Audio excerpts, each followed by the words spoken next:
Président Sambaka, bonjour. Bonjour.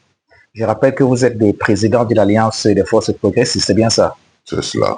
Alors, quelle grille de lecture vous inspire la déclaration des candidatures de Paul Biya à la présidentielle du 12 octobre 2025? Il n'y a aucune surprise à partir du moment où ils n'ont fait que rabâcher dans le RDPC que le président Paul Biya est candidat. Ce qu'on regrette tout simplement, c'est le fait que lui-même ne l'ait pas dit et que c'est sur la base d'un tweet qu'on est en train de travailler. Donc le scepticisme, les interrogations ne sont pas terminées. Alors, êtes-vous d'avis avec ceux qui estiment que le post sur son compte X relatif à sa candidature n'est pas de lui? Je ne suis pas Madame Soleil, mais je dis tout simplement que un président qui est en communion avec son peuple doit connaître, n'est-ce pas, les desiderata de son peuple, parce qu'il laisse son parti dans un problème insoluble, puisque il ne le dit pas lui-même, c'est un tweet, mais on constate qu'il peut recevoir, mais lui, il ne peut pas parler au peuple. C'est ça qui est embêtant. Alors, face à une telle réalité sociopolitique, quelle devrait être, d'après vous, l'attitude des partis politiques d'opposition? L'attitude des partis d'opposition ne devrait pas regarder ce qui se passe du côté du pouvoir, parce que le pouvoir a des stratèges. Le pouvoir réfléchit, le pouvoir des cabinets conseille, et le pouvoir prépare quelque chose. Ce que l'opposition doit faire, c'est se souder davantage, se parler, regarder, élaborer aussi une stratégie commune qui puisse permettre cette fois-ci, n'est-ce pas, c'est sans bavure, avec le maximum de Camerounais, de renverser la donne. Parce que le souhait des Camerounais depuis plus de 30 ans, c'est que le régime puisse changer.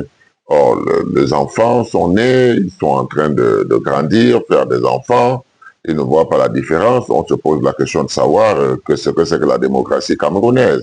Et même que dans l'intérieur du parti, on se rend compte que le RDPC n'a pas préparé sa succession. Le RDPC ne s'est pas préparé, il n'a pas anticipé, et qu'aujourd'hui, il est obligé de s'accrocher sur un homme qui doit se reposer. Alors, nous sommes à 3 mois de la présidentielle. Où en êtes-vous avec le groupe de Douala? Alors, le groupe de Douala fait bon nombre de travail. Nous avons consulté les candidats. Ça s'est resserré aujourd'hui. Dans quelques jours, on saura effectivement quels sont les candidats qui ont été retenus. Mais pendant ce temps, le groupe de Douala a mis des brigades pour mobiliser les populations afin que les populations soient prêtes. Que tous ceux qui se sont inscrits ce jour-là, qu'il n'y ait pas d'abstention. C'est sur ce dossier que nous travaillons en ce moment, en attendant que les candidats retenus soient connus et qu'ils puissent entrer donc en conclave afin qu'ils puissent nous dégager un candidat de large consensus. Évidemment, on ne se fait pas d'idées. On ne peut pas avoir un candidat unique parce qu'il y a des gens qui ont déjà déclaré qu'ils iront jusqu'au bout. Donc, nous travaillons sur les candidats qui pensent qu'il ne faut pas rater cette opportunité. Donc, ils acceptent de se mettre ensemble autour d'un programme commun minimum et puis une transition de 3 ou 4 ans. Alors, il y a quelques heures, président Sambaka, le groupe de Douala a désavoué un faux document qui lui a été d'ailleurs attribué, qui circulait sur les réseaux sociaux. Avez-vous le sentiment aujourd'hui qu'il y aurait des personnes tapées dans l'ombre qui voudraient saper le travail du groupe de Douala? Oui, tout à fait. Le groupe de Douala ne plaît pas à tout le monde. Et je dois dire que les objectifs que nous visons sont des objectifs nobles qui sont venus du fait que chaque fois les candidats se mettaient et n'arrivaient pas à trouver de solution. Fort de notre expérience, nous avons pensé qu'on pouvait les aider puisque nous ne sommes pas candidats. On pouvait les aider et c'est ce qu'on a fait, c'est ce qu'on fait jusqu'à présent. Mais on a surtout dit que le peuple lui-même qui réclame que les candidats se mettent ensemble, ce peuple-là doit se lever comme un seul homme. Ils veulent absolument le changement et ce sont les candidats qui doivent écouter le peuple.